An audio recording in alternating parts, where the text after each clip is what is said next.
Welcome or welcome back. I'm Corinne, a writer and cozy comfort lover living in central Maine.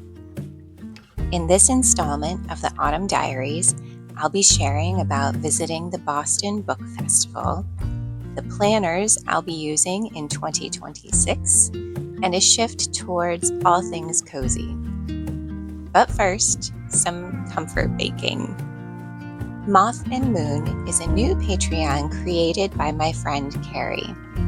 One of her first offerings was a mailing that included a recipe for pumpkin scones, and I thought today would be the perfect day to make them. I'm going to let you enjoy some music and how this cozy baking day unfolded. I'll meet you back here in a few to talk about all the things, but take this section of the video as an invitation to sit back and decompress for a moment or two. You deserve it. 6:50 a.m. on a Tuesday, bathed in bird song. The moment I wake, turn the dial to the right place. This is my morning, the Tennessee way. My dog is ready to be walking. Pot of coffee got me talking. Patsy cries out, she's so crazy.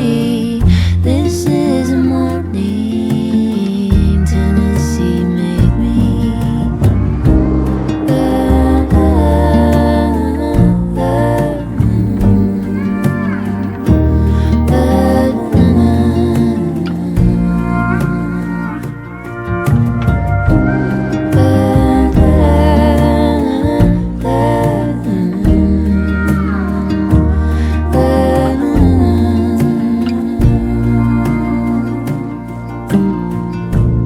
Found a cut path through the Ester, seen a polecat and started walking faster. Hearts are bursting, moving early. This is morning, Tennessee made me. Kicked the burned out, bought a rocket, nursing a sunburn. I got on the Harpeth in the narrow sycamore sway.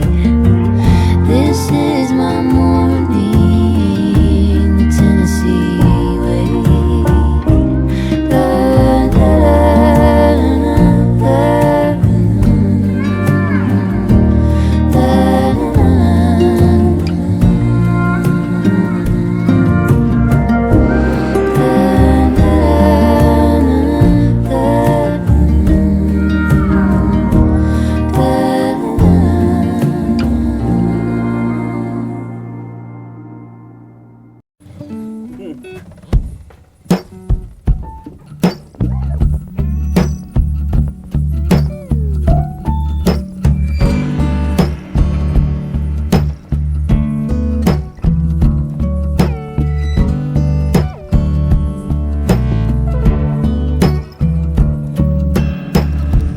wide awake in a spell, smoking like a signal in a dream. Silver dollar sinking down, and dizzy lightness in between. I found you just like an open window inside a new shade of green. I could live under this open window. There's nowhere else I'd rather be. Baby, your color burns through me.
scones were delicious. Carrie knows what she's talking about with her recipes. I was so excited to become a patron of hers over on Patreon. And so if you're curious about the recipe in full, definitely go over and check her out, because the full recipe was included in the mailing that she did, but also in one of her posts. I'm just going to give her a little plug, because the other thing that came with her recipe card was this gorgeous piece of artwork. I just cannot get over it. I'm absolutely loving the patrons or Patreons that are sending little bits of mail. It's so exciting. There is another Carrie, Watercolor with Carrie, who started one as well, but I haven't been to the post office box yet this week. I think that's going to be in there, so maybe I'll share it next time. But yeah, this is just the sweetest little thing. I wanted to come on and share about the Boston Book Festival, which I went to over the weekend with my friend Katie Lee, who, speaking of Patreon, has an incredible Patreon where she shares short stories of her own, but also the behind the scenes of how they're written. She shares a lot of craft insight, and I don't know if you'd call them tutorials, but really she has such a wealth of information and shares it in an accessible and really interesting way. So I will link her below.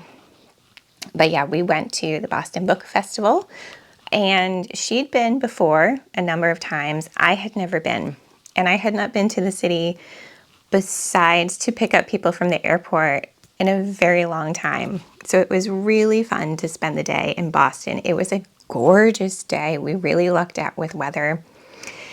It was a really perfect fall day.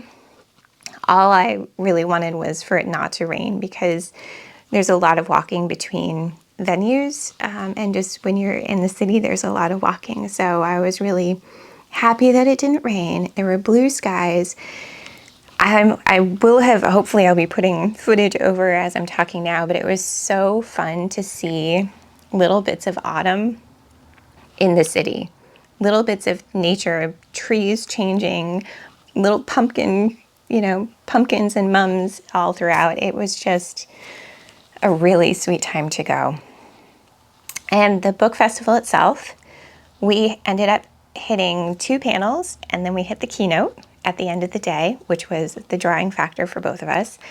The sessions that we went to were in the Old South Church, which is really an incredible building. I think I'd walked past before, but I'd never been inside of it. And yeah, just the history that's in Boston. I know it's not the same as like going to Europe and having these thousands and thousands of year old things, but for us, it's our history, and our history is so flawed,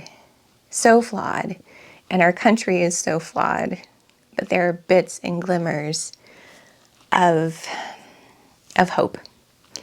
And yeah, I don't want to say too much on that because it's down a rabbit hole, but it was just so cool to be in the city and to be reminded of our humanity too. Anyway, that's getting beside the point. I went to a panel called The Art of the Slow Burn, and on it was Linda Holmes, Chip Pons, and Farrah Rochon. They were all speaking. And all of their books are probably rom-coms.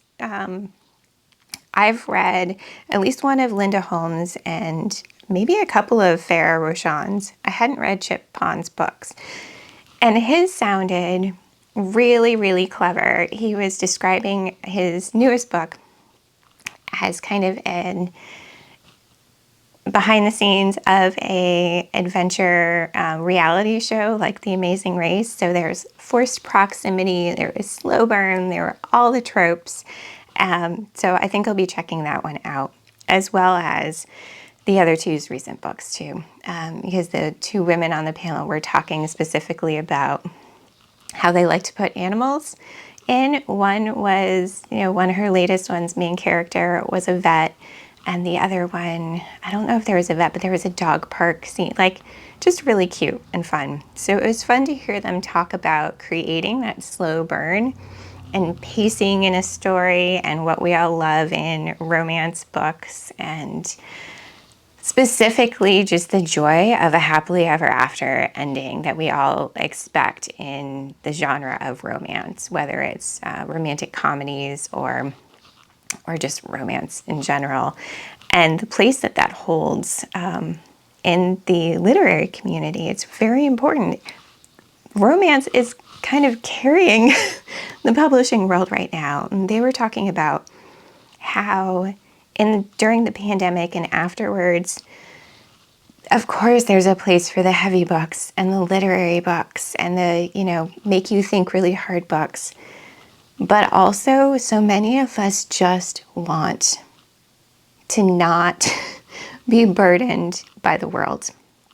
And yeah, some of it's an escape, right? But so it was fun to hear authors joyfully talking about their characters and their stories and the genre in general. And it was fun to hear the questions, because this wasn't a writing conference. This was just about books. And so there were so many readers, and particularly in this one, there were people there with their notebooks, taking notes with their colored pens and stuff, just like you would see on Bookstagram. And just that love, being in community with people who love the same things that you love. And it's all good. It was a happy place to be. So I really enjoyed that panel. And then what did we do? We met up after, because Katie went to a different session at the same time. And we just kind of sat outside and we're talking about what we heard and how these things could apply to our works in progress. And then we decided to go have some lunch, and we stayed and had lunch for quite a while. We didn't really make it to as many panels as we thought, because it was just so nice to be together in person and to catch up and talk life and talk books and talk writing. It's all good.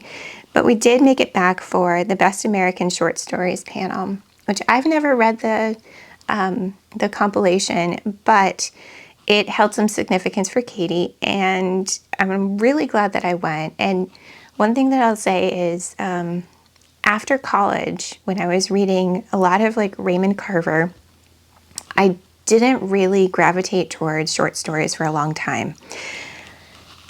I don't really know why, but I've been following Katie's work for years now, and she's reintroduced me to short stories in a way that has me understanding them a little bit better. And you can see them, together as a collection, but then all separately. There's something really special that Katie's doing on her Patreon, and I would highly encourage anyone to go check that out. Check her out. But Celeste Ng of Little Fires Everywhere and other books was the guest editor this last year, and that was fascinating to hear how they collected and sorted through hundreds of short stories to pick out 20 of the best ones. And they do this every year, which is a huge undertaking. So it was fascinating. And it's fascinating to see to hear about, because I haven't read any of them, how they serve as a time capsule each year in a little bit. In a little bit of a way. So it was interesting. And I didn't realize they were talking about how a lot of people give this collection as a Christmas gift, and people spend their holiday season reading through this every year. And I thought that was a really lovely tradition to think about, and maybe adopt. Maybe I'll get myself a copy for Christmas. then we went and had dinner. We had a lovely dinner, and it was so nice to be able to eat. And if you have food allergies, you know the struggle of going someplace. And yeah, we had pre-selected some places so that I knew that I could eat. And it was, I think the place was called Life Alive. And it was the most flavorful meal out I've had in a long, long time. And it was so, so good. Yeah, it was delicious. Then we made our way back to a different venue for the keynote speaker, which was Shonda Rhimes, like the Shonda Rhimes of Grey's Anatomy and Bridgerton and Scandal, all of those. She was the keynote speaker. And I don't think the gravity of that hit me until the ride home, because I listened, and it was amazing, because she was talking about all of the things, writing in life and being a woman in the world, and being a woman of color in this industry. It was just like listening to one of my friends talk about all of this stuff.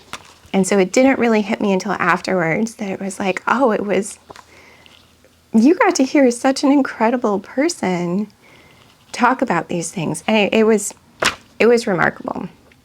And she was the keynote speaker in part because it's been 10 years since the arrival of her book. I think it was called The Year of Yes, or My Year of Yes. I will put it here in case I messed it up. And the book is about, she realized, even though she was Shonda Rhimes, had all of this incredible stuff going on in her life, she had it pointed out to her by her sister that, yeah, you've got all of these incredible invitations coming in, but are you saying yes to anything?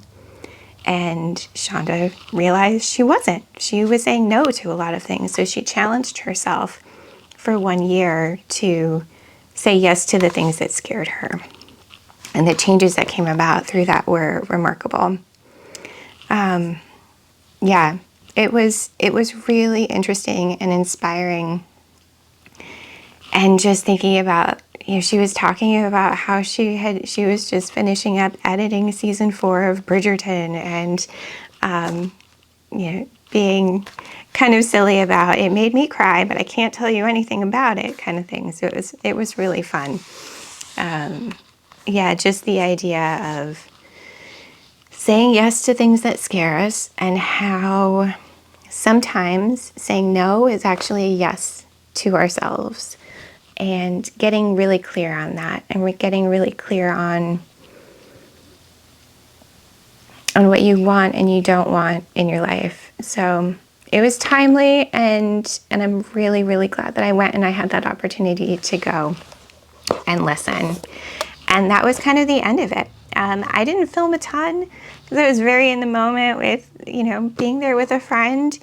But yeah, I hope you enjoyed hearing a little bit about what the experience was like. It was packed. I will say it was packed. They had a lot of vendors set up, and we didn't really go into anyone's booths. We just kind of walked around because it was packed. And what was really cool was the thing that had the longest line was a poetry thing, like somebody set up to write some poetry for somebody else, come up to the booth and have a poem written for you or something like that.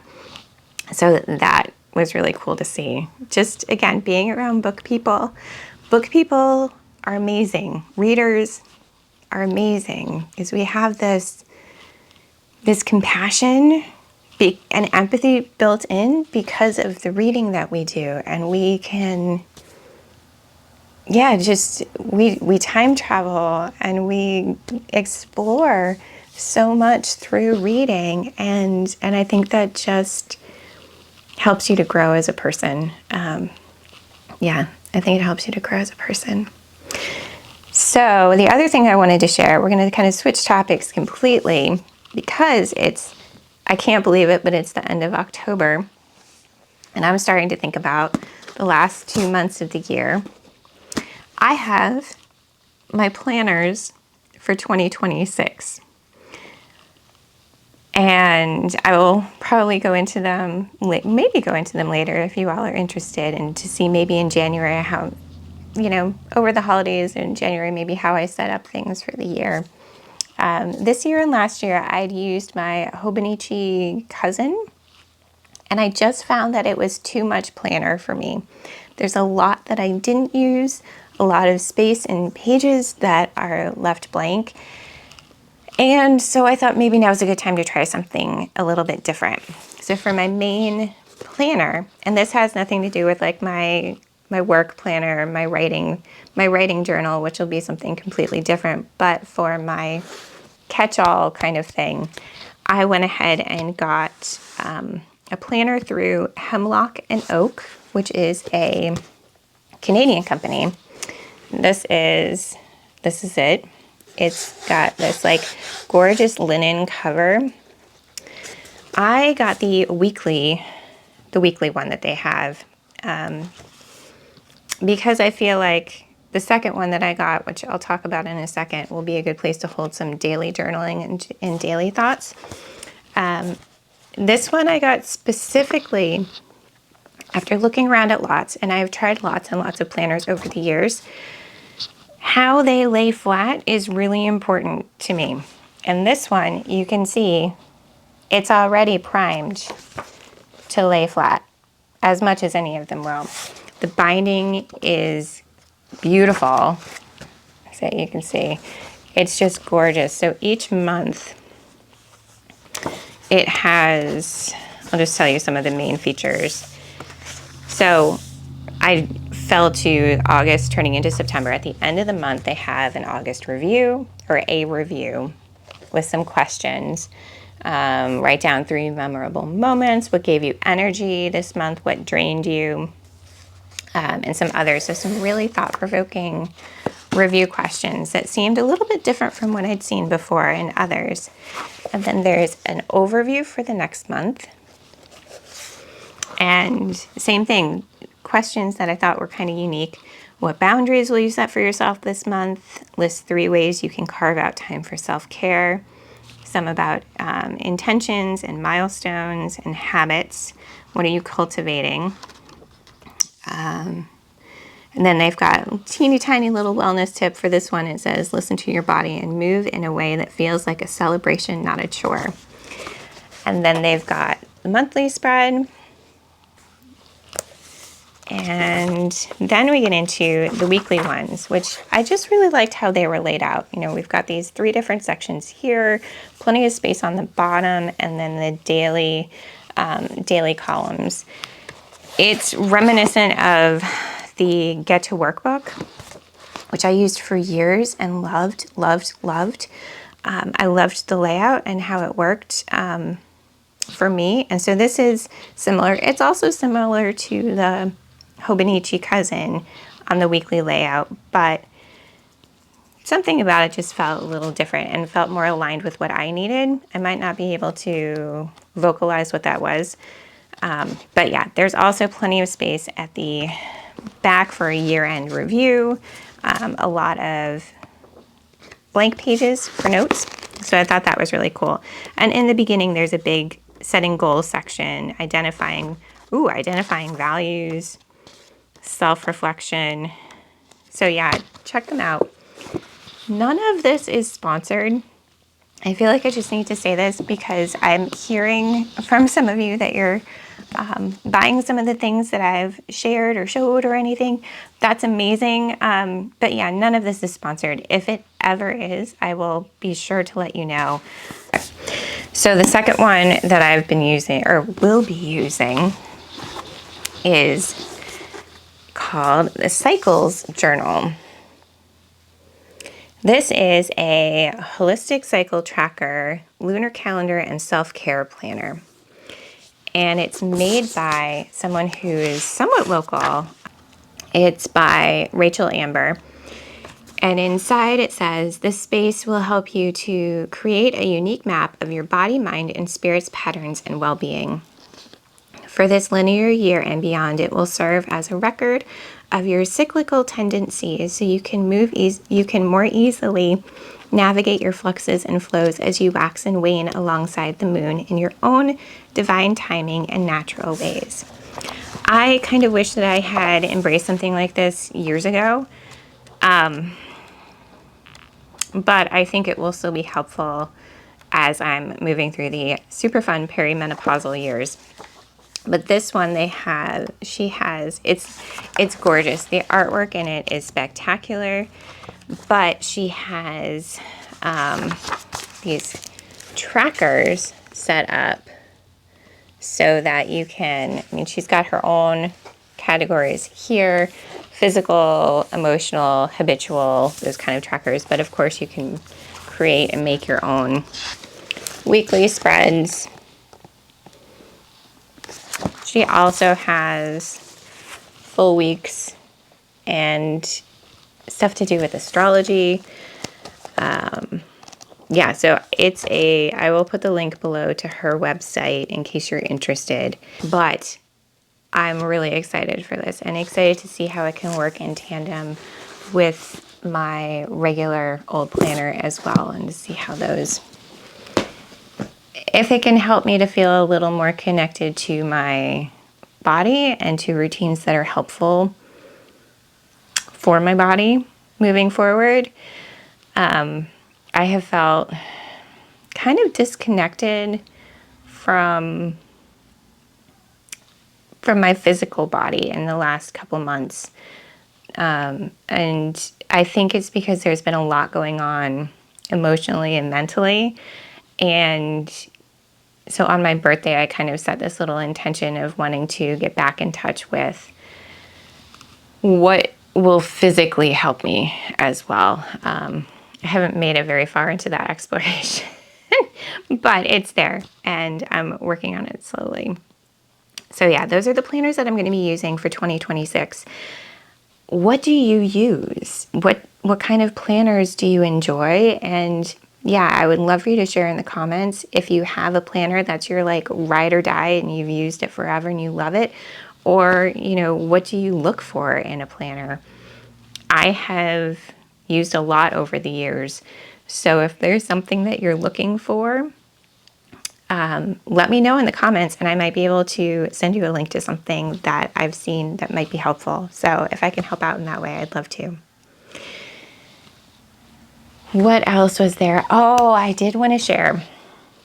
Last thing. There's some slight tweaks and changes happening over on my own Patreon, which I'm really excited about. I am going full on coziness. And there's a bunch of reasons for that. Mostly, it's just what I need. I think it's just what I need. So moving forward, we're going to just kind of lean into the coziness there as well as here. We have a new cozy, it's called All Things Cozy chat and discussion board. And it's for all paid members. So for, the lowest tier and up.